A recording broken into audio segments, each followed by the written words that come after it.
ಸರ್ಕಾರಿ ಜಾಗಗಳಲ್ಲಿ RSSನ ಚಟುವಟಿಕೆಗಳನ್ನು ನಿಷೇಧಿಸಬೇಕು ಅಂತ ಹೇಳಿ ಪತ್ರವನ್ನ ಪ್ರಿಯಾಂಕ್ ಖರ್ಗೆ ಅವರು ಬರೆದ ದಿವಸದಿಂದಲೂ ಕೂಡ ಬಹಳಷ್ಟು ಚರ್ಚೆ ನಡೀತಾ ಇದೆ, ಬಹಳಷ್ಟು ಪರ ವಿರೋಧ ನಡೀತಾ ಇದೆ. ಇದೀಗ ಸದ್ಯಕ್ಕೆ ಚಿತ್ತಾಪುರಕ್ಕೆ ಸೀಮಿತವಾಗಿ ತೀವ್ರಗೊಳ್ತಾ ಇದೆ.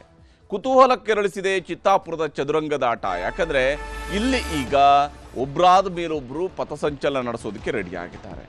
ಮೊದಲು RSSನವರು ಪಥಸಂಚಲನಕ್ಕೆ ರೆಡಿಯಾಗಿದ್ದರು. ಈಗ ಇಲ್ಲಿವರೆಗೆ ಬಂದಿದೆ ಅಂತ ಹೇಳಿದ್ರೆ ಕ್ರೈಸ್ತ ಸಮುದಾಯದವರು ಕೂಡ ಅರ್ಜಿ ಹಾಕಿದ್ದಾರೆ. ಯಾರಿಗೆ ಅನುಮತಿ ಸಿಗುತ್ತೆ ಅಂತ ನೋಡಬೇಕು. RSS ಫಂಡಿಂಗ್ ಮೇಲೆಯೂ ಕೂಡ ಅನುಮಾನವನ್ನ ಕಾಂಗ್ರೆಸ್ ನಾಯಕರು ವ್ಯಕ್ತಪಡಿಸ್ತಾನೆ ಇದ್ದಾರೆ. RSSಗೆ ಎಲ್ಲಿಂದ ಫಂಡಿಂಗ್ ಬರುತ್ತೆ ಅನ್ನುವಂತಹ ಪ್ರಶ್ನೆಗಳನ್ನು ಅವರು ಕೇಳ್ತಾ ಇದ್ದಾರೆ. RSSನವರು ಪಥಸಂಚಲನಕ್ಕೆ ಬೇಕಾದಂಥ ತಯಾರಿಗಳನ್ನು ಮಾಡ್ಕೊಳ್ತಾ ಇದ್ರೆ ಅದನ್ನ ವಿರೋಧಿಸುವಂಥ ನಿಟ್ಟಿನಲ್ಲೂ ಕೂಡ ಬಹಳ ತೀವ್ರವಾದಂತಹ ತಯಾರಿ ನಡೀತಾ ಇರುವಂಥದ್ದು ಅಷ್ಟೇ ಸ್ಪಷ್ಟವಾಗಿ ಗೋಚರಿಸ್ತಾ ಇದೆ. ಈಗ ಚಿತ್ತಾಪುರದ ಚದುರಂಗದಾಟ ಹೇಗೆ ನಡೀತಿದೆ ಅನ್ನೋದನ್ನು ನಿಮಗೆ ವಿವರಿಸ್ತಾ ಹೋಗ್ತೀನಿ. ಚಿತ್ತಾಪುರದಲ್ಲಿ ನಡೀತಿರುವಂತಹ ಚದುರಂಗ ಇದು. RSS ಮೇಲೆ ನಿರ್ಬಂಧ ಹಾಕಿ ಅಂತೇಳಿ ಹೇಳಿದ್ದಂತಹ ಮಿನಿಸ್ಟರ್ಗೆ ಟಕ್ಕರ್ ಕೊಡೋದಕ್ಕೆ RSSನವರು ಮುಂದಾದರು. ಪ್ರಿಯಾಂಕ್ ಖರ್ಗೆ ತವರಿನಲ್ಲೇ ಬಲ ಪ್ರದರ್ಶನಕ್ಕೆ RSS ಅವರು ಕೂಡ ತಯಾರಿಯನ್ನು ಮಾಡ್ಕೊಂಡಿದ್ದಾರೆ. ಚಿತ್ತಾಪುರದಲ್ಲೇ RSSನ ಪಥಸಂಚಲನ ಮಾಡಬೇಕು ಅಂತೇಳಿ ನವೆಂಬರ್ 2ರಂದು ಪಥಸಂಚಲನಕ್ಕೆ ಅನುಮತಿಯನ್ನು ಕೋರಿ ಪತ್ರವನ್ನು ಕೂಡ ಬರೆಯಲಾಗಿದೆ. DC ಅವರಿಗೆ, ಜಿಲ್ಲಾಧಿಕಾರಿ ಅವರಿಗೆ, ಕಲಬುರಗಿ ಜಿಲ್ಲಾಧಿಕಾರಿಯವರ ಬಳಿಯಲ್ಲಿ RSSನವರು ಕೇಳಿದ್ದಾರೆ. ಇದೇ ಸಂದರ್ಭದಲ್ಲಿ RSS ವಿರುದ್ಧ ಸಮರವನ್ನು ದಲಿತ ಸಂಘಟನೆಗಳು ಕೂಡ ಸಾರಿರುವಂತಹದ್ದು. ದಲಿತ ಸಂಘಟನೆಗಳವರು ಕೂಡ ಸಪ್ರೇಟ್ ಆಗಿ ತಮ್ಮದೇ ಆದಂತಹ ರ್ಯಾಲಿಯನ್ನು ನಡೆಸೋದಕ್ಕೆ ಬೇಕಾದಂತಹ ಮನವಿಯನ್ನು ಮಾಡಿದ್ದಾರೆ. ದಲಿತ ಪ್ಯಾಂಥರ್ಸ್ ಮತ್ತು ಜೈ ಭೀಮ್ ಸಂಘಟನೆಗಳವರು ಮನವಿಯನ್ನು ಸಲ್ಲಿಸಿದ್ದಾರೆ. ನಮಗೂ ಕೂಡ ಅನುಮತಿ ಕೊಡಿ ಅಂತ ಕೇಳ್ತಾ ಇದ್ದಾರೆ. ನವೆಂಬರ್ 2ರಂದೇ ಪಥಸಂಚಲನಕ್ಕೆ ಅನುಮತಿಯನ್ನು ಕೋರಿ ಅವರು ಕೂಡ ಅರ್ಜಿಯನ್ನು ಹಾಕಿದ್ದಾರೆ. ಕೇವಲ RSSನವರಿಗೆ ಮಾತ್ರ ಅಲ್ಲ, ನಮಗೂ ಬೇಕು ಅಂತ. ಖಾಕಿ ಬಿಳಿ ಕಪ್ಪು ಸಮವಸ್ತ್ರದ ನಡುವೆ, ಖಾಕಿ ಬಿಳಿ ಮತ್ತು ಕಪ್ಪು ಸಮವಸ್ತ್ರವನ್ನು ಧರಿಸಿರ್ತಕ್ಕಂತಹ RSSನ ಎದುರುಗಡೆ ನೀಲಿ ಬಿಳಿ ಮತ್ತು ಕಪ್ಪು ಸಮವಸ್ತ್ರವನ್ನು ಧರಿಸಿರ್ತಕ್ಕಂತಹ ದಲಿತ ಸಂಘಟನೆಗಳವರು ಈಗ ಸಮರ ಸಾರ್ತಾ ಇದ್ದಾರೆ ಅನ್ನೋದು ಗಮನಾರ್ಹ. ಪಥಸಂಚಲನ ಅನುಮತಿ ವಿಚಾರದ ಕೇಸ್ ನಾಳೆ ಹೈಕೋರ್ಟ್ನಲ್ಲಿ ವಿಚಾರಣೆಗೆ ಬರುತ್ತೆ. ಹೈಕೋರ್ಟ್ನ ಅಂಗಳಕ್ಕೆ ಇದು ಈಗಾಗಲೇ ಹೋಗಿದೆ. ಪಥಸಂಚಲನ ಅನುಮತಿ ವಿಚಾರದ ಕೇಸ್ ನಾಳೆ ಹೈಕೋರ್ಟ್ನಲ್ಲಿ ವಿಚಾರಣೆಗೆ ಬರುತ್ತೆ. ಹೈಕೋರ್ಟ್ನ ಕಲಬುರಗಿ ವಿಭಾಗೀಯ ಪೀಠದಲ್ಲಿ ನಾಳೆ ಪಥಸಂಚಲನದ ಭವಿಷ್ಯ ನಿರ್ಧಾರ ಆಗತ್ತೆ. ನವೆಂಬರ್ 2ರಂದು ಅವಕಾಶ ಕೊಡ್ತಾರಾ ಕೊಡಲ್ವಾ ಅನ್ನೋದು ನಿರ್ಧಾರ ಆಗುವಂಥದ್ದು ಇದೆ. ಈ ವಿಚಾರದಲ್ಲಿ ಪ್ರಿಯಾಂಕ್ ಅವರು ಒಂದಿಷ್ಟು ಪ್ರಶ್ನೆಗಳನ್ನು ಕೇಳ್ತಾ ಇದ್ದಾರೆ. BJPಯವರು ಅದಕ್ಕೆ ತಿರುಗೇಟನ್ನು ಕೊಡ್ತಾ ಇದ್ದಾರೆ. ಪ್ರಿಯಾಂಕ್ ಅವರು ಕೇಳ್ತಿರುವಂತಹ ಪ್ರಶ್ನೆ, RSS ನೋಂದಾಯಿತ ಸಂಘಟನೆಯೇ? ಅದು ರಿಜಿಸ್ಟರ್ಡ್ ಆರ್ಗನೈಸೇಷನ್? ಅದರ ರಿಜಿಸ್ಟ್ರೇಷನ್ ನಂಬರ್ ಯಾವುದು? ಯಾವ ಕಾಯ್ದೆ ಅಡಿಯಲ್ಲಿ ಅದು ರಿಜಿಸ್ಟರ್ಡ್ ಸಂಘಟನೆ ಆಗಿದೆ ಅನ್ನುವಂಥದ್ದು ಪ್ರಿಯಾಂಕ್ ಅವರು ಕೇಳ್ತಾ ಇರುವಂತಹ ಪ್ರಶ್ನೆ. ಆದರೆ ನೋಂದಣಿ ಮಾಡಿಕೊಳ್ಳೇಬೇಕು ಅಂತ ಯಾವ ಕಾನೂನಿದೆ? ಕಾನೂನು ಎಲ್ಲಿದೆ? ಒಂದು ಸಂಘಟನೆಯನ್ನು ಮಾಡುವಾಗ ಅದನ್ನು ನೋಂದಣಿ ಮಾಡಿಕೊಳ್ಳೇಬೇಕು ಅಂತ ಹೇಳುವಂತಹ ಕಾನೂನು ಎಲ್ಲಿದೆ ಅನ್ನುವಂತಹ ಪ್ರಶ್ನೆಯನ್ನು ಅಶೋಕ್ ಅವರು ಎತ್ತಿದ್ದಾರೆ. ರಿಜಿಸ್ಟರ್ ಆಗಿಲ್ಲದಿದ್ದರೂ ದುಡ್ಡು ಎಲ್ಲಿಂದ ಬರುತ್ತೆ ಅಂತೇಳಿ ಪ್ರಿಯಾಂಕ್ ಅವರು ಪ್ರಶ್ನೆಯನ್ನು ಕೇಳ್ತಾರೆ. ಅದು ರಿಜಿಸ್ಟರ್ಡ್ ಸಂಘಟನೆ ಅಲ್ಲ ಅಂತೇಳಿ ಆದರೆ ಅದಕ್ಕೆ ಹೇಗೆ ದುಡ್ಡು ಬರುತ್ತೆ ಅನ್ನುವಂಥದ್ದು ಪ್ರಿಯಾಂಕ್ ಅವರ ಪ್ರಶ್ನೆ. ಆದರೆ ಆಡಳಿತ ವೈಫಲ್ಯ ಮುಚ್ಚಿಕೊಳ್ಳೋದಕ್ಕೆ ಬೇಕಾಗಿ ಇಂತಹ ಪ್ರಶ್ನೆಗಳನ್ನು ಕೇಳ್ತಿದ್ದಾರೆ ಅಂತ ಹೇಳಿ ಅಶೋಕ್ ಅವರು ತಿರುಗೇಟನ್ನು ಕೊಡ್ತಾ ಇದ್ದಾರೆ. ಇನ್ನು RSS ಫಂಡಿಂಗ್ ಮಾಡ್ತಿರೋದ್ರ ಹಿನ್ನೆಲೆ ಏನು? ಅದಕ್ಕೆ ಯಾರು ಫಂಡಿಂಗ್ ಮಾಡ್ತಾ ಇದ್ದಾರೆ? ಅವರುಗಳ ಹಿನ್ನೆಲೆ ಏನು ಅನ್ನುವಂತಹ ಪ್ರಶ್ನೆಯನ್ನು ಕೂಡ ಇಲ್ಲಿ ಕೇಳಲಾಗ್ತಾ ಇದೆ ಪ್ರಿಯಾಂಕ್ ಖರ್ಗೆ ಅವರ ಕಡೆಯಿಂದ. ಆದರೆ ಪ್ರಿಯಾಂಕ್ಗೆ ದುಡ್ಡು ಎಲ್ಲಿಂದ ಬರುತ್ತೆ ಅಂತ ಹೇಳಿ BJPಯವರು ಪ್ರಶ್ನಿಸ್ತಾ ಇದ್ದಾರೆ. ಪ್ರಿಯಾಂಕ್ ಅವರಿಗೆ ದುಡ್ಡು ಎಲ್ಲಿಂದ ಬರುತ್ತೆ ಅಂತೇಳಿ ಪ್ರಶ್ನಿಸ್ತಾ ಇದ್ದಾರೆ. ಮತ್ತೊಂದು ಕಡೆಯಲ್ಲಿ ಕಾರ್ಯಕ್ರಮಗಳ ಖರ್ಚು ವೆಚ್ಚವನ್ನು ಕೊಡ್ತಾರಾ? RSSನವರೇ ಆ ಖರ್ಚು ವೆಚ್ಚದ ಲೆಕ್ಕವನ್ನು ಕೊಡ್ತಾರಾ ಅಂತ ಹೇಳಿ ಪ್ರಿಯಾಂಕ್ ಅವರು ಕೇಳಿದರೆ, ಕಾಂಗ್ರೆಸ್ ಪಾರ್ಟಿಗೆ ಯಾರು ಕೊಡ್ತಾರೆ? ಅವ್ರಿಗೆ ಖರ್ಚು ವೆಚ್ಚಗಳಿಗೆ ಯಾರು ದುಡ್ಡು ಕೊಡ್ತಾರೆ? ಅವ್ರಿಗೆ ಯಾರು ಫಂಡ್ ಮಾಡ್ತಾರೆ ಅನ್ನುವಂಥ ಪ್ರಶ್ನೆಯನ್ನು ಅಶೋಕ್ ಅವರು ಕೇಳಿದ್ದಾರೆ. IT ED ಏನು ಮಾಡ್ತೀವಿ? ತನಿಖೆ ಮಾಡಬೇಕಲ್ವಾ? ಅವ್ರಿಗೆ ಎಲ್ಲಿಂದ ದುಡ್ಡು ಬರುತ್ತೆ, ಎಲ್ಲಿಂದ ಬರೋದಿಲ್ಲ ಅನ್ನೋದ್ರ ಬಗ್ಗೆ IT ED ಅವರು ತನಿಖೆ ಮಾಡಬೇಕಲ್ವಾ ಅಂಥೇಳಿ ಪ್ರಿಯಾಂಕ್ ಅವರು ಪ್ರಶ್ನೆಯನ್ನು ಕೇಳಿದ್ದಾರೆ. ಕೇಳೋರು ಕೇಳ್ತಾರೆ ಬಿಡಿ ಅಂಥೇಳಿ BJPಯವರು ಟಾಂಗ್ ಕೊಟ್ಟಿದ್ದಾರೆ. ಕೇಳೋರು ಕೇಳ್ತಾರೆ, ನಿಮಗೆ ಯಾಕೆ ಉಸಾಬರಿ ಅಂಥೇಳಿ ಅವರ ಪ್ರಶ್ನೆ. ಇನ್ನು ದೊಣ್ಣೆ ಹಿಡಿದು ಹೋಗುವುದರ ಸಂದೇಶ ಏನು ಅನ್ನುವಂಥದ್ದು RSS ತನ್ನ ಪಥಸಂಚಲನದ ಸಂದರ್ಭದಲ್ಲಿ ಏನು ದಂಡವನ್ನು ಹಿಡಿದು ನಡೆಯುತ್ತೆ, ಈ ರೀತಿಯಾಗಿ ದೊಣ್ಣೆ ಹಿಡ್ಕೊಂಡು ಹೋಗೋದು ಯಾಕೆ ಅಂಥೇಳಿ ಪ್ರಿಯಾಂಕ್ ಅವ್ರ ಪ್ರಶ್ನೆಯನ್ನು ಕೇಳ್ತಾ ಇದ್ರೆ, ಲಾಠಿ ದೇಶಭಕ್ತರಿಗೆ ಆತ್ಮವಿಶ್ವಾಸವನ್ನು ಮೂಡಿಸುತ್ತೆ ಅಂತ ಹೇಳಿ ಅಶೋಕ್ ಅವರ ಕಡೆಯಿಂದ ಉತ್ತರಗಳು ಬಂದಿದ್ದಾವೆ. BJP ಕಡೆಯಿಂದ ಉತ್ತರ ಬಂದಿದೆ. ಇಲ್ಲಿ ಪ್ರಿಯಾಂಕ್ ವರ್ಸಸ್ BJP ನಾಯಕರುಗಳ ಮಾತುಗಳನ್ನು ನಿಮಗೆ ತೋರಿಸ್ತೀನಿ. ಇದು ರಿಜಿಸ್ಟರ್ಡ್ ಇಲ್ಲ ಸ್ವಾಮಿ, ದುಡ್ಡು ಎಲ್ಲಿಂದ ಬರ್ತಾ ಇದೆ ಅಂತ ಕೇಳ್ತಾ ಇರೋದು, ಹೌದಾ ಇಲ್ಲ? ಈಗ ರಿಜಿಸ್ಟರ್ಡ್ ಇಲ್ಲ ಅಂದ್ರೆ ಬಿಲ್ಡಿಂಗ್ ಅವ್ರ ಹೆಸರಲ್ಲಿ ಇರ್ತದ?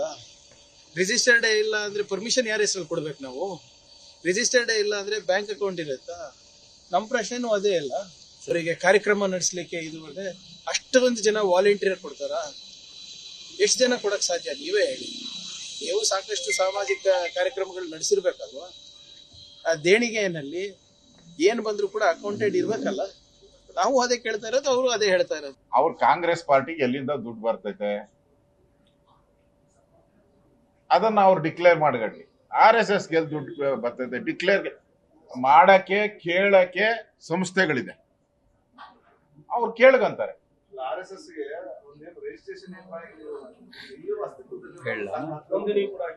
ಮಾಡ್ಕೊಬೇಕು ಅಂತ ಎಲ್ಲಿ ರೂಲ್ ಏನಿದ್ಯಾ? ಈಗ ಯಾವ್ದೋ ನೀನ್ ಗಣೇಶನ ಹನುಮಾನ್ ಅಂತ ಮಾಡ್ಕೊಂತೀಯ, ಗಣೇಶ ಅಂತ ಮಾಡ್ಕೊಂತೀಯ, ಶಿವಾಜಿ ಅಂತ ಮಾಡಿದೆ, ಭಾರತ್ ಮಾತಾ ಅಂತ ಮಾಡ್ತೀಯ. ನೀವು ಮಾಡ್ಬೇಕು ಅಂತ ಏನೈತೆ? ಕಾನೂನಲ್ಲಿ ಎಲ್ಲೈತೆ? ಸಂವಿಧಾನದಲ್ಲಿ ನೀವು ರಿಜಿಸ್ಟರ್ ಮಾಡ್ಬೇಕು ಅಂತ ಎಲ್ಲಿದೆ? ಯಾವ ಕಾನೂನಲ್ಲಿ ಅಡಿಯಲ್ಲಿದೆ? ಹೀಗೆ ಪ್ರಶ್ನೆಗೆ ಮೂಲ ಪ್ರಶ್ನೆಗಳ ಉತ್ತರವೇ ಸಿಗ್ತಾ ಇರುವಂಥದ್ದು ಇವೆಲ್ಲವೂ ಕೂಡ ನಡೀತಾ ಇದೆ. ಆದರೆ RSS ಪಥಸಂಚಲನಕ್ಕೆ ಈಗ ಅವಕಾಶ ಮಾಡಿಕೊಡೋದಿಲ್ವಾ ಅನ್ನೋಂಥದ್ದು ಭಾಳ ಮುಖ್ಯ. ಒಂದು ಕಡೆಯಲ್ಲಿ RSS ಅವರು ಪಥಸಂಚಲನ ಮಾಡಬೇಕು ಅಂತ ಹೇಳ್ಕೊಂಡು ಅರ್ಜಿಯನ್ನು ಹಾಕಿದ್ದಾರೆ. ದಲಿತ್ ಪ್ಯಾಂಥರ್ಸ್ ಅವರು ಹಾಕಿದ್ದಾರೆ, ಜೈ ಭೀಮ್ ಸಂಘಟನೆಯವರು ಹಾಕಿದ್ದಾರೆ. ಈಗ ಕ್ರೈಸ್ತರ ಸಂಘಟನೆಯವರು ಕೂಡ ನಮಗೂ ಅವತ್ತೇ ಒಂದು ಮಾರ್ಚ್ ಮಾಡೋದಕ್ಕೆ ಅವಕಾಶವನ್ನು ಮಾಡಿಕೊಡಿ ಅಂತ ಕೇಳ್ತಾ ಇದ್ದಾರೆ. ಅಂತಿಮವಾಗಿ ಯಾರಿಗೆ ಅವಕಾಶ ಸಿಗುತ್ತೆ ಮತ್ತು ಕೋರ್ಟ್ ಇದರ ಬಗ್ಗೆ ಏನು ಹೇಳುತ್ತೆ ಅನ್ನೋದು ಬಹಳ ಮುಖ್ಯವಾಗಿದೆ. ಈಗ ಕುತೂಹಲ ಇರುವಂಥದ್ದು ಕೂಡ ಅದರ ಕಡೆಗೇನೆ. ರಾಜ್ಯದಲ್ಲಿ ನಾಯಕತ್ವ ಬದಲಾವಣೆ ಆಗಿಬಿಡುತ್ತೆ, ಅದು ನವೆಂಬರ್ ತಿಂಗಳಲ್ಲೇ ಆಗುತ್ತೆ. ಆ ನವೆಂಬರ್ ತಿಂಗಳಲ್ಲಿ ಆಗಬಹುದಾಗಿರ್ತಕ್ಕಂತಹ ನಾಯಕತ್ವ ಬದಲಾವಣೆಗೆ ನವೆಂಬರ್ ಕ್ರಾಂತಿ ಅನ್ನುವಂತಹ ಹೆಸರುಗಳು ಕೂಡ ಈಗಾಗಲೇ ಜೋಡಣೆ ಆಗಿದ್ದಾವೆ. ಇದರ ನಡುವೆ DK ಶಿವಕುಮಾರ್ ಅವರು ವಿಶೇಷವಾಗಿ ವಿಜಯದಶಮಿ ಸಂದರ್ಭದಿಂದ ಹಿಡಿದು ದಸರಾ ಹಬ್ಬದಿಂದ ಹಿಡಿದು ದೀಪಾವಳಿ ಹಬ್ಬದ ತನಕ ಬೇರೆ ಬೇರೆ ಹಬ್ಬಗಳ ಸಂದರ್ಭಗಳಲ್ಲಿ ಬೇರೆ ಬೇರೆ ದೇವಸ್ಥಾನಗಳಿಗೆ ಬೇರೆ ಬೇರೆ ಸಮಯಗಳಲ್ಲಿ ಹೋಗ್ತಾನೆ ಇರ್ತಾರೆ. ಆದರೆ ವಿಶೇಷವಾಗಿ ಈ ಹಬ್ಬಗಳ ಸೀಸನ್ನಲ್ಲಿ ಸ್ವಲ್ಪ ಜಾಸ್ತಿನೇ ದೇವಸ್ಥಾನಗಳಿಗೆ ಹೋಗ್ತಾ ಇರ್ತಾರೆ. ಅದು ಚಾಮುಂಡಿ ಬೆಟ್ಟಕ್ಕೆ ಹೋಗಿದ್ದಿರಬಹುದು, ಅಥವಾ ಹಾಸನಾಂಬೆಯ ದರ್ಶನ ಪಡೆದಿರಬಹುದು, ಅಥವಾ ಮಂತ್ರಾಲಯದಲ್ಲಿ ಹೋಗಿ ಗುರುರಾಯರ ದರ್ಶನವನ್ನು ಪಡ್ಕೊಂಡದ್ದೇ ಆಗಿರಬಹುದು. ಎಲ್ಲ ಕಡೆಗಳಲ್ಲೂ ಕೂಡ ಭಕ್ತನಿಗೂ ಪರಮಾತ್ಮನಿಗೂ ಸಂಬಂಧಿಸಿದ್ದು, ಭಕ್ತನಿಗೂ ದೇವಿಗೂ ಸಂಬಂಧಿಸಿದ್ದು, ನನಗೂ ಹನುಮಂತನಿಗೂ ಸಂಬಂಧಿಸಿದ್ದು, ನನಗೂ ಆಂಜನೇಯನಿಗೂ ಸಂಬಂಧಿಸಿದ್ದು, ನನಗೂ ಗುರುಗಳಿಗೂ ಸಂಬಂಧಿಸಿದ್ದು, ಈ ರೀತಿಯಾದಂಥ ಸರಣಿಯ ಸಂಬಂಧಗಳ ಮೂಲಕವಾಗಿ ದೇವರ ಮುಂದೆ ತನ್ನ ಪ್ರಾರ್ಥನೆಯನ್ನು ಸಲ್ಲಿಸಿ ಬಂದಿದ್ದಾರೆ. ಆದರೆ ಇವರು ಹೀಗಿಲ್ಲಿ ಪ್ರಾರ್ಥನೆ ಸಲ್ಲಿಸೋದ್ರಲ್ಲಿ ಬ್ಯುಸಿಯಾಗಿದ್ದರೆ ಅತ್ತ ಮುಖ್ಯಮಂತ್ರಿಯವರ ಪುತ್ರ ಒಂದೇ ಒಂದು ಮಾತ್ರ ಮೂಲಕ ಕಾಂಗ್ರೆಸ್ ಪಾಳೆಯದಲ್ಲಿ ಕಂಪನವನ್ನು ಸೃಷ್ಟಿಸಿದ್ದಾರೆ. ಕಾಂಗ್ರೆಸ್ನಲ್ಲಿ ನಾಯಕತ್ವದ ಕದನಕ್ಕೆ ಈಗ ಡಾಕ್ಟರ್ ಯತೀಂದ್ರ ಅವರು ಮುನ್ನುಡಿ ಬರೆದ್ರ ಅನ್ನುವಂತಹ ಅನುಮಾನ ಸಹಜವಾಗಿಯೇ ಗೋಚರಿಸ್ತಿದೆ, ದಟ್ಟವಾಗಿ ಗೋಚರಿಸ್ತಿದೆ, ಬಹಳ ತೀವ್ರ ಚರ್ಚೆಗೆ ಗ್ರಾಸ ಆಗಿದೆ. ಕಾಂಗ್ರೆಸ್ ಪಾಳೆಯದಲ್ಲಿ ಸಂಚಲನ ಮೂಡಿಸಿದೆ ಉತ್ತರಾಧಿಕಾರದ ಮಾತು. DK ಟೀಮ್ ಗರಂ ಆಗಿದೆ, ಮುಖ್ಯಮಂತ್ರಿ ಸಿದ್ದರಾಮಯ್ಯನವರ ಟೀಮ್ ಆಕ್ಟಿವ್ ಆಗಿದೆ, BJಪಿಯವರು ಫುಲ್ ಖುಷಿಯಾಗಿದ್ದಾರೆ. ಯಾಕಂದರೆ ಆಡಳಿತ ಪಕ್ಷದಲ್ಲಿ ನಡೆಯುವ ಪ್ರತಿ ಸಮರವೂ ಕೂಡ ಪ್ರತಿಪಕ್ಷಕ್ಕೆ ತೆರೆದುಕೊಳ್ಳುವ ಹೊಸ ಅವಕಾಶ ಅಂತೇಳಿ ಭಾವಿಸಲಾಗುತ್ತೆ ರಾಜಕೀಯವಾಗಿ. ಆ ರೀತಿಯಾಗಿ BJಪಿಯವರು ಉರಿಯೋ ಬೆಂಕಿಗೆ ಒಂದಿಷ್ಟು ತುಪ್ಪ ಸುರಿದು ಆ ತುಪ್ಪ ಇನ್ನಷ್ಟು ದಗದಗಿಸಲಿ ಅನ್ನುವಂತಹ ಪ್ರಯತ್ನವನ್ನು ಅವರು ಮಾಡ್ತಾ ಇದ್ದಾರೆ. ಆದರೆ ಕಾಂಗ್ರೆಸ್ನ ಒಳಗಡೆ ನಡೀತಾ ಇರುವಂತಹ ಈ ಒಂದು ಕದನ ಇದೆಯಲ್ಲ, ಇದು ಬಹಳ ಮುಖ್ಯವಾಗಿದೆ. ಯಾಕಂದರೆ ಮುಖ್ಯಮಂತ್ರಿಯವರ ಪುತ್ರ ಹೇಳಿರ್ತಕ್ಕಂತಹ ಮಾತುಗಳು, ಅವರು ನುಡಿದಿರ್ತಕ್ಕಂಥ ವಿಚಾರ, ಸತೀಶ್ ಜಾರಕಿಹೊಳಿಯವರ ಬಗ್ಗೆ ಅವರನ್ನು ಕೇವಲ ಹೊಗಳಿದ್ದು ಮಾತ್ರ ಅಲ್ಲ, ಅವರು ಎಲ್ರಿಗೂ ಕೂಡ ಮಾದರಿಯಾಗಿ ಮುನ್ನಡೆಸ್ಕೊಂಡು ಹೋಗ್ತಾರೆ ಅನ್ನುವಂಥದ್ದನ್ನು ಹೇಳಿದ್ದಾರೆ. ಮತ್ತು ಅವರು ಬದ್ಧತೆಯುಳ್ಳ ನಾಯಕ ಅನ್ನುವಂಥದ್ದನ್ನು ಸತೀಶ್ ಜಾರಕಿಹೊಳಿಯವರನ್ನು ಕರೆದಿದ್ದಾರೆ. ಅಷ್ಟೇ ಅಲ್ಲದೆ ತಂದೆಯವರ ರಾಜಕೀಯದ ಕೊನೆಗಾಲದಲ್ಲಿ ಇದ್ದಾರೆ, ರಾಜಕೀಯ ಬದುಕಿನ ಕಡೆಗಟ್ಟದಲ್ಲಿದ್ದಾರೆ. ಇಂತಹ ಸಂದರ್ಭದಲ್ಲಿ ಮುನ್ನಡೆಸ್ಕೊಂಡು ಹೋಗೋದಕ್ಕೆ ತಯಾರಾಗಿರುವಂತಹವರು ಸತೀಶ್ ಜಾರಕಿಹೊಳಿ. ಅಂದರೆ ಸಹಜವಾಗಿಯೇ ಇಲ್ಲಿ ಬರುವಂಥದ್ದು ಅಹಿಂದ ಉತ್ತರಾಧಿಕಾರಿ ಆಗ್ತಾರಾ ಅಂತೇಳಿ.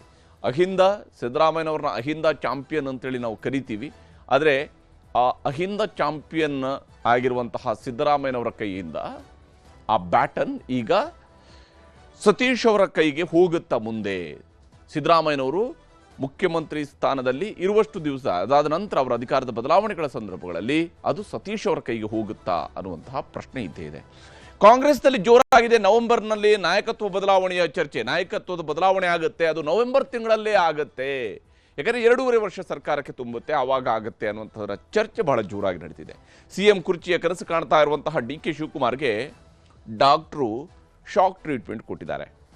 ಡಾಕ್ಟ್ರು ನಿಜಕ್ಕೂ ಕೂಡ ಶಾಕ್ ಟ್ರೀಟ್ಮೆಂಟನ್ನು ಈ ಬಾರಿ DK ಶಿವಕುಮಾರ್ ಅವರಿಗೆ ಕೊಟ್ಟಿದ್ದಾರೆ, ಶಿವಕುಮಾರ್ ಅವರ ಪಾಳಯಕ್ಕೆ ಕೊಟ್ಟಿದ್ದಾರೆ. ಇದರಿಂದಾಗಿ ಮಾತುಗಳು ಎಲ್ಲಿಂದ ಎಲ್ಲಿಗೆ ಬಂದಿದೆ ಅಂತ ಹೇಳಿದರೆ, ಅವರು ಹೇಳಿದರೆ ಅವ್ರದ್ದಾದರೆ ಚಮತ್ಕಾರ, ನಮ್ಮದಾದರೆ ಬಲಾತ್ಕಾರ ಅನ್ನೋಲ್ಲಿವರೆಗೂ ಕೂಡ ಮಾತು ಬಂದಿದೆ ಅಂತ ಹೇಳಿದರೆ ಏನು ನಡೀತಿದೆ ಕಾಂಗ್ರೆಸ್ನ ಒಳಗಡೆ ಅನ್ನೋದನ್ನು ನಾವು ಅಂದಾಜಿಸ್ಬೋದು. ಇಲ್ಲಿ ಭಾಳ ಮುಖ್ಯವಾಗಿರ್ತಕ್ಕಂಥದ್ದು ಡಾಕ್ಟರ್ ಯತೀಂದ್ರ ಅವರ ಮಾತು.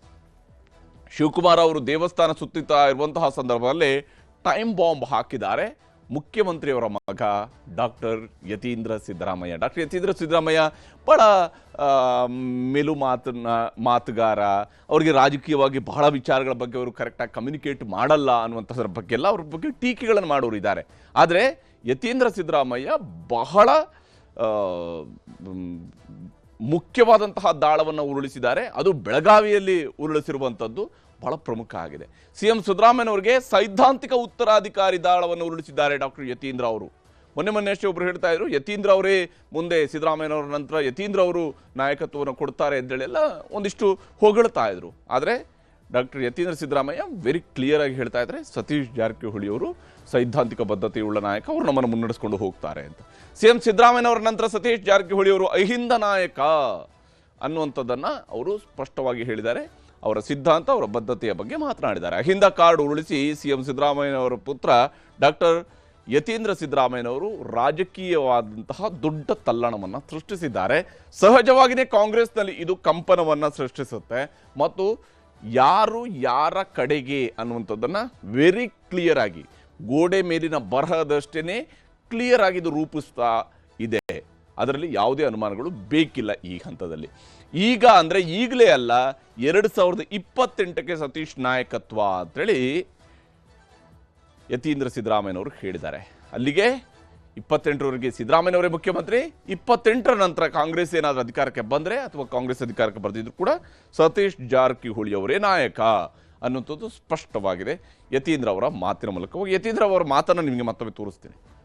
ಇವತ್ತು ತಂದೆಯವರು ಈಗ ಇನ್ನೇನು ರಾಜಕೀಯ ಕೊನೆಗಾಲದಲ್ಲಿ ಇದ್ದಾರೆ, ಅವರ ರಾಜಕೀಯ ಬದುಕಿನ ಕೊನೆ ಘಟ್ಟದಲ್ಲಿದ್ದಾರೆ. ಅಂತ ಸಮಯದಲ್ಲಿ ಈ ರೀತಿ ವೈಚಾರಿಕವಾಗಿ ಪ್ರಗತಿ ಪರವಾದಂತಹ ಸಿದ್ಧಾಂತ ಇಟ್ಕೊಂಡಿರೋರಿಗೆ ಮಾರ್ಗದರ್ಶನ ಮಾಡೋದಕ್ಕೆ, ಅವ್ರಿಗೆ ನೇತೃತ್ವ ವಹಿಸ್ಕೊಳ್ಳೋಕೆ ಒಬ್ರು ನಾಯಕರು ಬೇಕು. ಜಾರಕಿಹೊಳಿ ಅವರು ಅಂತ ಒಂದು ಜವಾಬ್ದಾರಿಯನ್ನು ವಹಿಸ್ಕೋತಾರೆ.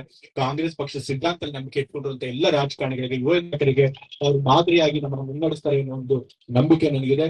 ಸೊ ಹಾಗಾಗಿ ಈ ರೀತಿ ಒಂದು ತತ್ವಬದ್ಧತೆ ಇರುವಂತಹ ನಾಯಕ ಸಿಗೋದು ಬಹಳ ಕಷ್ಟ ಅಂತ ಕೆಲಸನ ಜಾರಕಿಹೊಳಿ ತಂದೆಯವರು ಯಾವಾಗಲೂ ಕೂಡ ಸಾಮಾಜಿಕ ನ್ಯಾಯದಲ್ಲಿ ನಂಬಿಕೆ ಇಟ್ಕೊಂಡಿರುವಂತಹದ್ದು, ಕಾಂಗ್ರೆಸ್ ಜಾತ್ಯತೀತ ಸಿದ್ಧಾಂತ ನಂಬಿಕೆ ಇಟ್ಕೊಂಡಿರೋದು. ಅದೇ ಸಿದ್ಧಾಂತಗಳಲ್ಲಿ ಸತೀಶ್ ಜಾರಕಿಹೊಳಿ ಕೂಡ ನಂಬಿಕೆ ಇಟ್ಕೊಂಡು ಅದೇ ಪ್ರಕಾರ ನಡ್ಕೊಂಡು ಹೋಗ್ತಿರೋರು. 2028 ಆದ್ಮೇಲೆ ಚುನಾವಣೆಗೆ ತಂದೆಯವ್ರು ನಿಂತ್ಕೊಳ್ಳಲ್ಲ ಅಂತ ಹೇಳಿದ್ದಾರೆ. ಸೊ ಅದಾದ್ಮೇಲೆ ಆ ಕಾಂಗ್ರೆಸ್ ಸಿದ್ಧಾಂತ ಇಟ್ಕೊಂಡು, ಜಾತ್ಯತೀತ ಸಿದ್ಧಾಂತ ಇಟ್ಕೊಂಡು ಎಷ್ಟೊಂದು ಜನ ರಾಜಕಾರಣಿಗಳು ಇದ್ದಾರೆ ನಮ್ಮ ಪಕ್ಷದಲ್ಲಿ, ಬಹಳಷ್ಟು ಯುವ ರಾಜಕಾರಣಿಗಳಿದ್ದಾರೆ. ಸೊ ಅವ್ರನ್ನೆಲ್ಲ ಅವ್ರು ಲೀಡ್ ಮಾಡ್ಲಿ, ಅವ್ರಿಗೆಲ್ಲರೂ ಮಾರ್ಗದರ್ಶನ ಕೊಡ್ಲಿ ಅಂತ ಅಷ್ಟೇ. ನಾನು ಕೊನೆ ದಿನಗಳಿಂದ 2028 ಗಮನದಲ್ಲಿ ಇಟ್ಕೊಂಡು ನಾನು ಹೇಳಿದ್ದು ಕೊನೆ ದಿನ ಅಂತಂದ್ರೆ ನಾಳೆ ಕೊನೆ ದಿನ. ಹೀಗೆ ಯತೀಂದ್ರ ಸಿದ್ದರಾಮಯ್ಯನವರು ಬಹಳ ಕ್ಲಿಯರ್ ಆಗಿ ಯಾವ ಕಾರಣಕ್ಕಾಗಿ ಮತ್ತು ಅವರೇ ಲೀಡ್ ಮಾಡಬೇಕು ಅನ್ನೋದನ್ನು, ಸತೀಶ್ ಜಾರಕಿಹೊಳಿ ಅವರು ಯಾಕೆ ಲೀಡ್ ಮಾಡಬೇಕು ಅನ್ನೋದನ್ನು ಹೇಳಿದ್ದಾರೆ. ಆದರೆ ಯಾವಾಗ ಯತೀಂದ್ರ ಅವರ ಮಾತು ದೊಡ್ಡ ತಲ್ಲಣವನ್ನು ಸೃಷ್ಟಿಸಿತ್ತು, ಕಾಂಗ್ರೆಸ್ನ ಒಳಗಡೆ ತಳಮಳವೂ ಕೂಡ ಶುರುವಾಗಿದೆ. ಡಾಕ್ಟರ್ ಯತೀಂದ್ರ ಮಾತಿನಿಂದ ಕಾಂಗ್ರೆಸ್ ಪಾಳೆಯದಲ್ಲಿ ದೊಡ್ಡ ಸಂಚಲನ ಸೃಷ್ಟಿಯಾಗಿದೆ. ಡಾಕ್ಟರ್ ಯತೀಂದ್ರ ಸಿದ್ದರಾಮಯ್ಯನವರ ಮಾತಿನ ನಂತರ ಕಾಂಗ್ರೆಸ್ ಪಾಳೆಯದಲ್ಲೂ ಕೂಡ ದೊಡ್ಡ ಸಂಚಲನ ಸೃಷ್ಟಿಯಾಗಿದೆ. ರಾಜ್ಯ ನಾಯಕರ ಲೆಕ್ಕಾಚಾರಗಳು ಉಲ್ಟಾ ಆಗುವಂತಹ ಆತಂಕ ಎದುರಾಗಿದೆ. ಯಾಕಂದ್ರೆ ಇದು ನೀರಿದ್ದು ನೀರಿಗೆ, ಹಾಲಿದ್ದು ಹಾಲಿಗೆ ಅನ್ನುವಂತಹ ರೀತಿಯಲ್ಲಿ ಮಾತುಗಳು ಬಂದಿದ್ದಾವೆ. ಇಲ್ಲಿ ಬಹಳ ಕ್ಲಿಯರ್ ಆಗಿದೆ, ಕ್ಲಾರಿಟಿ ಇದೆ ಯತೀಂದ್ರ ಅವರ ಮಾತುಗಳ ಮೂಲಕವಾಗಿ. ಅವರು 2028ರ ನಾಯಕತ್ವ ಅನ್ನೋದನ್ನು ಕೂಡ ಹೇಳಿದ್ದಾರೆ. ಅಂದರೆ 2028ರವರೆಗೆ ಸಿದ್ದರಾಮಯ್ಯನವರಲ್ಲಿ ಬದಲಾವಣೆ ಆಗೋದಿಲ್ಲ, ಸಿದ್ದರಾಮಯ್ಯನವರೇ ಮುಂದುವರಿತಾರೆ ಅನ್ನುವಂಥ ಅಚಲ ವಿಶ್ವಾಸ ಡಾಕ್ಟರ್ ಯತೀಂದ್ರ ಅವರಲ್ಲೂ ಕೂಡ ಇದೆ. ಸಿದ್ದರಾಮಯ್ಯನವರ ಬಣ ಹೊಂದಿರತಕ್ಕಂಥ ವಿಶ್ವಾಸ ಅಂಥದ್ದು. ಆ ವಿಶ್ವಾಸವನ್ನು ಅವರು ವ್ಯಕ್ತಪಡಿಸ್ತಾ ಇದ್ದಾರೆ.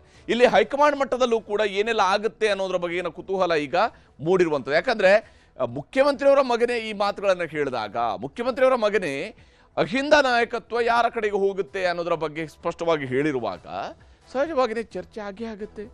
ಇದೇನು ಬಹಳ ಸಣ್ಣ ಮಾತಲ್ಲ, ಇದು ಬಹಳ ಗಂಭೀರವಾಗಿರ್ತಕ್ಕಂಥ ವಿಚಾರ, ಇದು ಬಹಳ ಗಂಭೀರವಾಗಿರುವಂಥ ವಿಚಾರ ಮತ್ತು ಅಷ್ಟೇ ತೂಕದ ವಿಚಾರ ಇದು. ಇದನ್ನು ಯತೀಂದ್ರ ಅವರು ಹೇಳಿದ್ದಾರೆ. ಅಹಿಂದ ನಾಯಕರಷ್ಟೇ ಪಕ್ಷ ಲೀಡ್ ಮಾಡಿದರೆ ಉಳಿದವರ ಕತೆ ಏನು ಅನ್ನುವಂತಹ ಪ್ರಶ್ನೆ ಮೂಡುತ್ತೆ. ಸಿದ್ದರಾಮಯ್ಯನವರ ನಂತರ ಯಾರು ಅಂತ ಹೇಳಿದಾಗ ಶಿವಕುಮಾರ್ ಅವರ ಅನ್ನುವಂಥದ್ದು ಸಹಜವಾಗಿರುವಂತಹ ಪ್ರಶ್ನೆ ಅಥವಾ ಉತ್ತರ.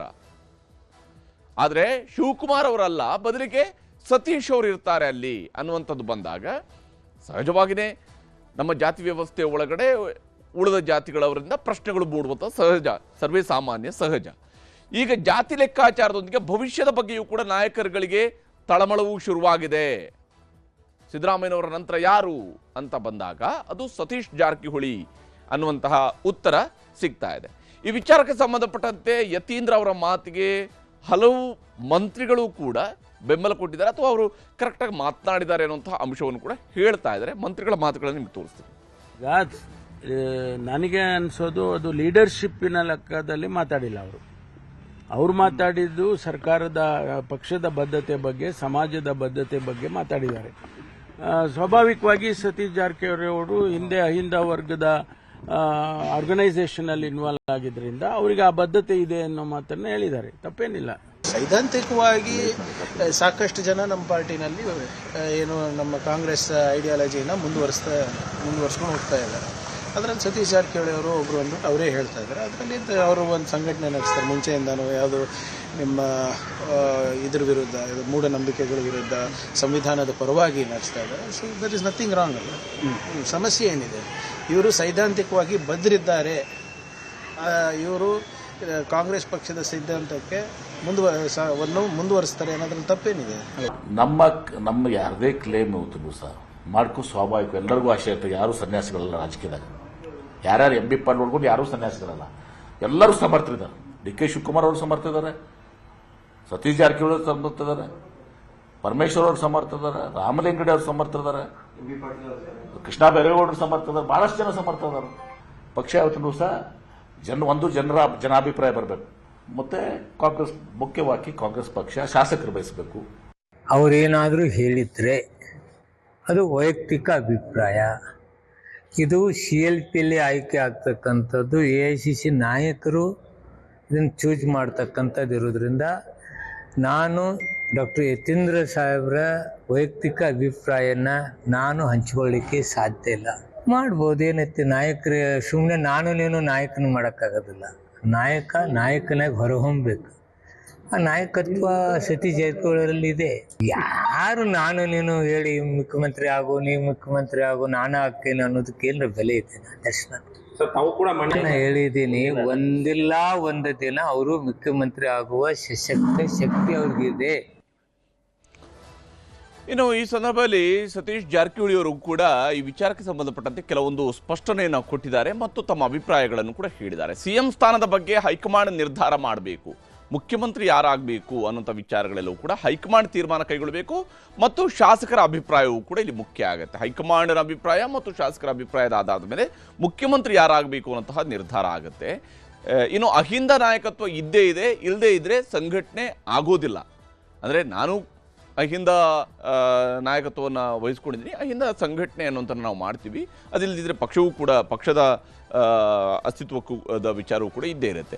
CM ಸ್ಥಾನಕ್ಕೆ 2028ಕ್ಕೆ ಕ್ಲೈಮ್ ಅಂತ ನಾನು ಹೇಳಿದ್ದೇನೆ. ನಾನು ಈಗಲೇ ಮುಖ್ಯಮಂತ್ರಿ ಹುದ್ದೆ ಆಕಾಂಕ್ಷಿ ಅಲ್ಲ. ನಾನು 2028ಕ್ಕೆ ನಾನು ಕ್ಲೈಮ್ ಮಾಡ್ಕೊಳ್ಳೋನು, ಮುಖ್ಯಮಂತ್ರಿ ಸ್ಥಾನವನ್ನು ಕ್ಲೈಮ್ ಮಾಡ್ತೀನಿ ಅಂತ. ಇದನ್ನು ಇನ್ಫ್ಯಾಕ್ಟ್ ಸತೀಶ್ ಜಾರಕಿಹೊಳಿ ಅವರು 2018ರಿಂದಲೂ ಕೂಡ ಇದನ್ನು ಹೇಳ್ತಿದ್ದಾರೆ. 28ಕ್ಕೆ ನಾನು ಮುಖ್ಯಮಂತ್ರಿ ಅಭ್ಯರ್ಥಿ ಆಗ್ತೀನಿ ಅಂತ ಹೇಳ್ಕೊಳ್ತಿದ್ರು, ಅಥವಾ ನಾನು ಮುಖ್ಯಮಂತ್ರಿ ಆಗಬೇಕು ಅಂತ. ಯಾರಾದರೂ ಒಬ್ಬರು ಅಹಿಂದ ನಾಯಕತ್ವ ವಹಿಸಲೇಬೇಕಾಗತ್ತೆ.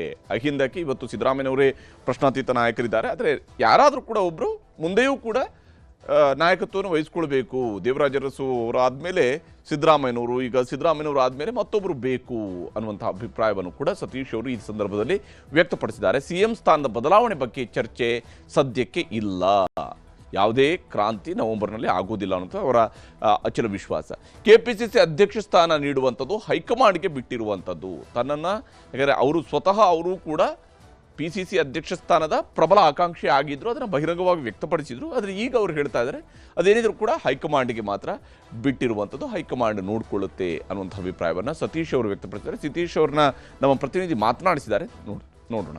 ಸಿದ್ದರಾಮಯ್ಯ ಅವರ ನಂತರ ಕಾಂಗ್ರೆಸ್ ಮತ್ತು ಈ ಅಹಿಂದ ನಾಯಕತ್ವವನ್ನ ಸತೀಶ್ ಜಾರಕಿಹೊಳಿ ವಹಿಸಬೇಕು ಅಂತೇಳಿ ಯತೀಂದ್ರ ಸಿದ್ದರಾಮಯ್ಯ ಹೇಳಿದ ಬಳಿಕ ರಾಜ್ಯದ ರಾಜಕಾರಣದಲ್ಲಿ ಒಂದು ಹೊಸ ರೀತಿಯ ಚರ್ಚೆ ನಡೀತಾ ಇದೆ. ಈ ಬಗ್ಗೆ ಮಾತಾಡಕ್ಕೆ ಸ್ವತಃ ಸತೀಶ್ ಜಾರಕಿಹೊಳಿ ಸರ್, ಈಗ ಅಹಿಂದ ನಾಯಕತ್ವವನ್ನು ನೀವು ವಹಿಸಬೇಕು ಅಂತ ಹೇಳಿ ಯತೀಂದ್ರ ಅವರು ನಿನ್ನೆ ಹೇಳಿದ್ದು ಸಾಕಷ್ಟು ಚರ್ಚೆಗೆ ಗ್ರಾಸ್ ಆಗ್ತಿದೆ. ಏನ್ ಹೇಳ್ತೀವಿ?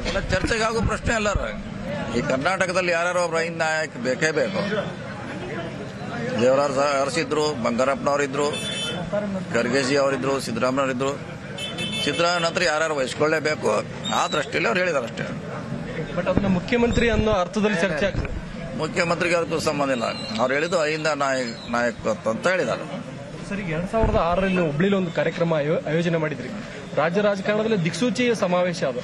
ಆ ಸಮಾವೇಶದ ಏನ್ ನೆನಪು ಮಾಡ್ಬೇಕು ಸರ್? ಅಲ್ಲಿ ಸಿದ್ದರಾಮಯ್ಯ ಅವ್ರನ್ನ ನೀವು ನಾಯಕರಾಗಿ ಬಿಂಬಿಸಿದ್ರಿ. ಆಟ ಇಲ್ಲ, ಅಹಿಂದ ನಾಯಕತ್ವ ಬೇಕೇ ಬೇಕು, ಸಂಘಟನೆ ಬೇಕೇ ಬೇಕು. ರಾಜ್ಯದಲ್ಲಿ ಶೋಷಿತರಿಗೆ ರಕ್ಷಣೆ ಮಾಡಲಿಕ್ಕೆ, ಅವರಿಗೆ ನ್ಯಾಯ ಕೊಡಿಸ್ಲಿಕ್ಕೆ ಒಂದು ಸಂಘಟನೆ, ಒಂದು ನೇತೃತ್ವ ಬೇಕೇ ಬೇಕು. ಈಗ ಅವಶ್ಯಕತೆ ಇದೆ ಸರ್ ಅಹಿಂದ? ಖಂಡಿತ ಇದೆ. ರಾಜಕೀಯ ಎಲ್ಲಿವರೆಗೆ ಇರುತ್ತೆ ಅಲ್ಲಿವರೆಗೆ ಅದರ ಅವಶ್ಯಕತೆ ಇದೆ. ಈಗ ತಾವು ನಾಯಕತ್ವ ವಹಿಸೋದಕ್ಕೆಲ್ಲ ಸಿದ್ಧತೆ ಅದನ್ನು ಪ್ರೂವ್ ಮಾಡಬೇಕಾದ್ರೆ ವಹಿಸ್ಲಿಕ್ಕೆ ಅದನ್ನೇನು ಹ್ಯಾಂಡ್ ಓವರ್ ಮಾಡ್ಲಿಕ್ಕೆ ಆಗೋಲ್ಲ. ನೀವು CM ಹ್ಯಾಂಡ್ ಓವರ್ ಮಾಡ್ಕೋಬಹುದು, KPC ಅಧ್ಯಕ್ಷ ಹ್ಯಾಂಡ್ ಓವರ್ ಮಾಡ್ಕೋಬಹುದು. ಅಹಿಂದ ನಾಯಕತ್ವ ನೀವು ಕಟ್ಟಬೇಕು, ಬೆಳೆಸಬೇಕು. ಜನ ಒಪ್ಪಿದಾಗ ಅದು ನೇತೃತ್ವ ಸಿಗ್ತೈತೆ, ಹೊರತಾಗಿ ಅದು ಯಾರಿಂದ ಹ್ಯಾಂಡ್ ಓವರ್ ಆಗೋದಿಲ್ಲ. ಸರ್, ಮತ್ತೆ ಯಾಕೆ ಎಲ್ಲರೂ ಕೂಡ ಸಿದ್ಧತೆ, ಕೆಲವರು ಮುಖ್ಯಮಂತ್ರಿ ಸಿದ್ಧತೆಯನ್ನು ಮಾಡ್ಕೊಂಡಿದ್ದಾರೆ ಸರ್? ಈಗ ಸ್ವಾಭಾವಿಕವಾಗಿ ಎಲ್ಲರೂ ಆಸೆ ಇದ್ದೇ ಇರ್ತದೆ ಸರ್. 5-6 ಜನಕ್ಕಿಂತ ಮುಖ್ಯವಾಗಿ 2 ಹೆಸರು ಕೇಳಿ ಬರ್ತಾ ಇದೆ. ನಿಮ್ದೊಂದು, DK ಶಿವಕುಮಾರ್ ಅವ್ರದ್ದು. ಇಲ್ಲ, ಅಂಥದ್ದು ಅಂತಿಮವಾಗಿ ಹೈಕಮಾಂಡ್ ತೀರ್ಮಾನ ಮಾಡಬೇಕಾಗ್ತದೆ.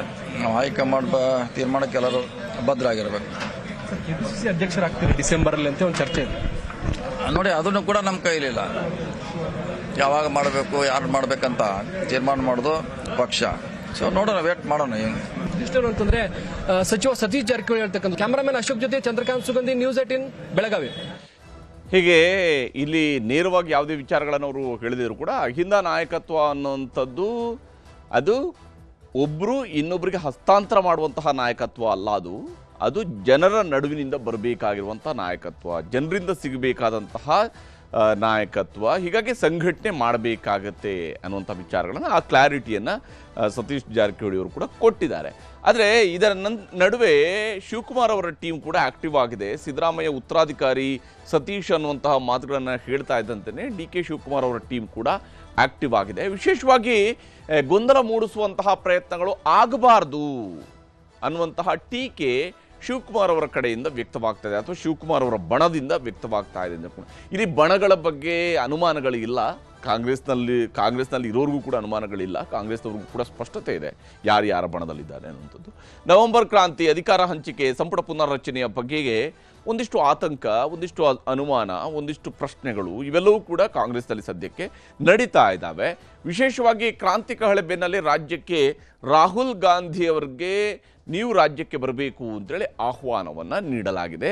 PCC ಅಧ್ಯಕ್ಷರು ಕೂಡ ಆಗಿರುವಂಥ ಉಪಮುಖ್ಯಮಂತ್ರಿಗಳೇ ಈ ಆಹ್ವಾನವನ್ನು ಕೊಟ್ಟಿದ್ದಾರೆ. ಗೌರಿಬಿದನೂರಿನ ವಿದುರಾಶ್ವತ್ಥಕ್ಕೆ ನವೆಂಬರ್ 9ರಂದು ಬರಬೇಕು ಅಂತ ಹೇಳಿ ಆಹ್ವಾನವನ್ನು ನೀಡಲಾಗಿದೆ. ವಿದುರಾಶ್ವತ್ಥದಲ್ಲಿ KPCC ಕಡೆಯಿಂದ ಗಾಂಧಿ ಶತಮಾನೋತ್ಸವ ಕಾರ್ಯಕ್ರಮ ನಡೆಯುತ್ತೆ. ವಿದುರಾಶ್ವತ್ಥವನ್ನು ಕರ್ನಾಟಕದ ಜಲಿಯನ್ ವಾಲಾ ಬಾಗ್ ಅಂತ ಕೂಡ ಕರಿತೀವಿ. ಯಾಕಂದರೆ ಅಲ್ಲಿದ್ದಂತಹ ರೈತ ಹೋರಾಟಗಾರರ ಮೇಲೆ ಬ್ರಿಟಿಷರು ದಾಳಿಯನ್ನು ನಡೆಸಿ ನಮ್ಮ ರೈತರು ಹುತಾತ್ಮರಾಗಿದ್ದಂತಹ ಜಾಗ ಅದು ವಿದುರಾಶ್ವತ್ಥ. ಹೀಗಾಗಿ ರಾಜ್ಯಕ್ಕೆ ಬರುವ ಬಗ್ಗೆ ಇನ್ನೂ ಕೂಡ ರಾಹುಲ್ ಗಾಂಧಿಯವರು ಗ್ರೀನ್ ಸಿಗ್ನಲನ್ನು ಕೊಟ್ಟಿಲ್ಲ. ಅವ್ರು ಬರ್ತಾರೆ ಅನ್ನೋದು ಖಾತ್ರಿ ಇಲ್ಲ. ಆದರೆ ಒಂದು ವೇಳೆ ಅವರು ಬಂದಾಗ ರಾಜ್ಯದಲ್ಲೇ ಏನಾದರೂ ನಾಯಕತ್ವ ಬದಲಾವಣೆಯ ಚರ್ಚೆ ರಾಹುಲ್ ಗಾಂಧಿಯವರ ಸಮ್ಮುಖದಲ್ಲಿ ನಡೆಯುತ್ತಾ ಅನ್ನುವಂಥ ಅನುಮಾನ ಇದ್ದೇ ಇದೆ. ಈ ಪ್ರಶ್ನೆ ಕಾಂಗ್ರೆಸ್ನ ಮಟ್ಟಿಗಂತೂ ದೊಡ್ಡದಾಗಿ ಇದ್ದೇ ಇದೆ.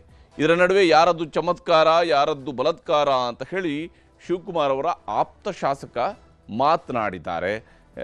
ಇಕ್ಬಾಲ್ ಹುಸೇನ್ ಅವರ ಮಾತನ್ನು ನಿಮಗೆ ತೋರಿಸ್ತೀನಿ.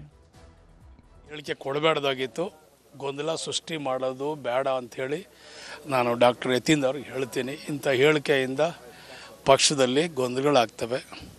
DK ಶಿವಕುಮಾರ್ ಅವರು ಸಮರ್ಥಕವಾಗಿ ಪಕ್ಷವನ್ನು ಸಂಘಟನೆ ಮಾಡ್ತಾ ಇದ್ದಾರೆ, ಪಕ್ಷವನ್ನು ಜೊತೆಲಿ ತಗೊಂಡು ಹೋಗ್ತಾ ಇದ್ದಾರೆ. ಒಂದು ಎತ್ತರದ ಮಟ್ಟಿಗೆ ಇವತ್ತು ಆಲೋಚನೆ ಮಾಡಿ ಇವತ್ತು ರಾಜ್ಯದಲ್ಲಿ ಸರ್ಕಾರ ಮುಂದೆನೂ ಕೂಡ 2028ಕ್ಕೂ ಕೂಡ ನಾವು ಸರ್ಕಾರ ರಚನೆ ಮಾಡಬೇಕಂಥೇಳಿ ಇವತ್ತು ಕೆಲಸ ಕಾರ್ಯ ಹಗಲು ಬೆಳಗ್ಗೆ ಕೆಲಸ ಮಾಡ್ತಾ ಇದ್ದಾರೆ. ಯಾರು ಮಾಡಿದ್ರೆ ಚಮತ್ಕಾರ, ಯಾರು ಮಾಡಿದ್ರೆ ಬಲ,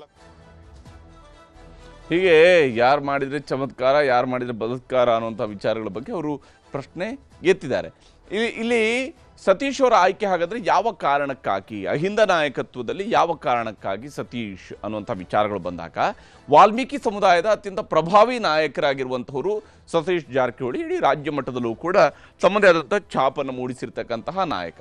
ಇನ್ನು ಶಿವಕುಮಾರ್ ಟೀಮ್ಗೆ ಕೌಂಟರ್ ಕೊಡುವಂತಹ ಶಕ್ತಿಯೂ ಕೂಡ ಅವರಲ್ಲಿದೆ, ಅದಕ್ಕೆ ಶಕ್ತರಾಗಿದ್ದಾರೆ. ಕಾಂಗ್ರೆಸ್ನ ಒಳಗಡೆ ಇರುವಂತಹ ಟೀಮ್ಗಳ ವಿಚಾರಗಳಿಗೆ ಬಂದಾಗಲೂ ಕೂಡ ಭಾಳ ಖಡಕ್ಕಾಗಿ ಮಾತನಾಡ್ತಾರೆ. ಅವರು ಮೆಲ್ಲನೆ ಮಾತನಾಡಿದರೂ ಕೂಡ ಅವರು ಏನು ಸಂದೇಶವನ್ನು ಕೊಡಬೇಕು ಅದನ್ನು ನೇರವಾಗಿ ಕೊಡುವಂತಹ ಸಮರ್ಥರಿದ್ದಾರೆ. ಶಿವಕುಮಾರ್ ಪ್ರಭಾವವನ್ನು ಮಿತಿಗೊಳಿಸುವಂತಹ ತಂತ್ರಗಾರಿಕೆಯನ್ನು ಕೂಡ ಅವರು ಮಾಡಬಹುದು. ಮತ್ತು ಬೆಳಗಾವಿ ಕರ್ನಾಟಕದ ಅತ್ಯಂತ ದೊಡ್ಡ ಜಿಲ್ಲೆಯೂ ಕೂಡ ಆಗಿರೋದ್ರಿಂದಾಗಿ ಅದರ ಒಂದು ಅಡ್ವಾಂಟೇಜ್ ಸತೀಶ್ ಜಾರಕಿಹೊಳಿ ಅವರಿಗೆ ಇದ್ದೇ ಇದೆ. ವರಿಷ್ಠರ ಮುಂದೆ ಅಹಿಂದ ದಾಳ ಉರುಳಿಸುವಂಥದ್ದು ಕೂಡ ಅಷ್ಟೇ ಪ್ರಬಲವಾಗಿರ್ತಕ್ಕಂಥ ಒಂದು ನಾಯಕತ್ವದ ಸಂದೇಶ. ಅಂದರೆ ಅಹಿಂದ ದಾಳ ಉರುಳಿಸಿ ಅದರ ಮೂಲಕವಾಗಿ ನಾಯಕತ್ವವನ್ನು ತೆಗೆದುಕೊಳ್ಳಬಹುದು ಅಂತ ಹೇಳುವಂಥದ್ದು. ಸಿದ್ದರಾಮಯ್ಯನವರ ಟೀಮ್ ಚದುರದಂತೆ ಮಾಡುವಂಥದ್ದು, ಅಂದರೆ ಸಿದ್ದರಾಮಯ್ಯನವರ ಟೀಮ್ ಅದು ಒಗ್ಗೂಡಿಯೇ ಇರಬೇಕು, ಅದರಲ್ಲಿ ಯಾವುದೇ ಚದುರುವಿಕೆ ಆಗಬಾರ್ದು ಅನ್ನುವಂತಹ ಕಾರಣಕ್ಕೂ ಕೂಡ ಸತೀಶ್ ಜಾರಕಿಹೊಳಿ ಅವರ ಹೆಸರನ್ನು ಮುನ್ನೆಲೆಗೆ ತಂದಿರುವಂಥದ್ದು ಬಹಳ ಗಮನಾರ್ಹ ವಿಚಾರ. ಇನ್ನು SC/ST ಮತಗಳನ್ನು ಸೆಳೆಯೋ ತಂತ್ರಗಾರಿಕೆಯೂ ಕೂಡ ಇಲ್ಲಿ ಇದ್ದೇ ಇದೆ. ಯಾಕಂದರೆ ವಾಲ್ಮೀಕಿ ಸಮುದಾಯ 2023ರ ಅಸೆಂಬ್ಲಿ ಚುನಾವಣೆಯ ಸಂದರ್ಭದಲ್ಲಿ ದೊಡ್ಡ ಮಟ್ಟದಲ್ಲಿ ಕಾಂಗ್ರೆಸ್ಗೆ ಬೆಂಬಲವನ್ನು ನೀಡಿತ್ತು, ಅದು ರಿಸಲ್ಟ್ ಆಗಿ ಕೂಡ ಕನ್ವರ್ಟ್ ಆಗಿತ್ತು. ಹೀಗಾಗಿ ಈ SC ಮತ್ತು ST ಮತಗಳನ್ನು ತನ್ನೆಡೆಗೆ ಸೆಳೆಯುವಂತಹ ನಿಟ್ಟಲ್ಲೂ ಕೂಡ ಸತೀಶ್ ಅವರ ನಾಯಕತ್ವ ಮಹತ್ವದ್ದಾಗಬಹುದು. ಶಾಸಕರ ದೊಡ್ಡ ಬೆಂಬಲವನ್ನು ಹಿಡಿದಿಟ್ಟುಕೊಳ್ಳುವಂಥದ್ದು ಕೂಡ ಸಿದ್ದರಾಮಯ್ಯನವರ ಬಣಕ್ಕೆ ಅಲ್ಲಿ ಒಂದು ರೀತಿಯಾದಂತಹ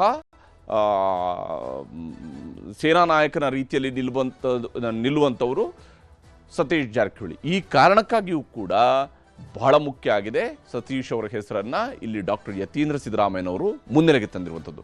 ಆದರೆ ಇದು ಕೇವಲ ಅಹಿಂದ ರಾಜಕಾರಣಕ್ಕೆ ಮತ್ತು ಅಹಿಂದ ಉತ್ತರಾಧಿಕಾರಕ್ಕೆ ಮಾತ್ರ ಸೀಮಿತನಾ ಅಥವಾ ಮುಖ್ಯಮಂತ್ರಿಯವರ ಉತ್ತರಾಧಿಕಾರಕ್ಕೂ ಕೂಡ ಸೀಮಿತನಾ ಅನ್ನುವಂಥದ್ದು ಮುಂದಿನ ದಿವಸಗಳಲ್ಲಿ ಗೊತ್ತಾಗಬೇಕಾಗಿರುವಂತಹ ವಿಚಾರ. ಆದರೆ ಇದರ ಸುತ್ತಲೂ ಚರ್ಚೆ ಅಂತೂ ಬಹಳ ತೀವ್ರ ಸ್ವರೂಪದಲ್ಲಿ ಸಾಗ್ತಾನೆ ಇರುತ್ತೆ.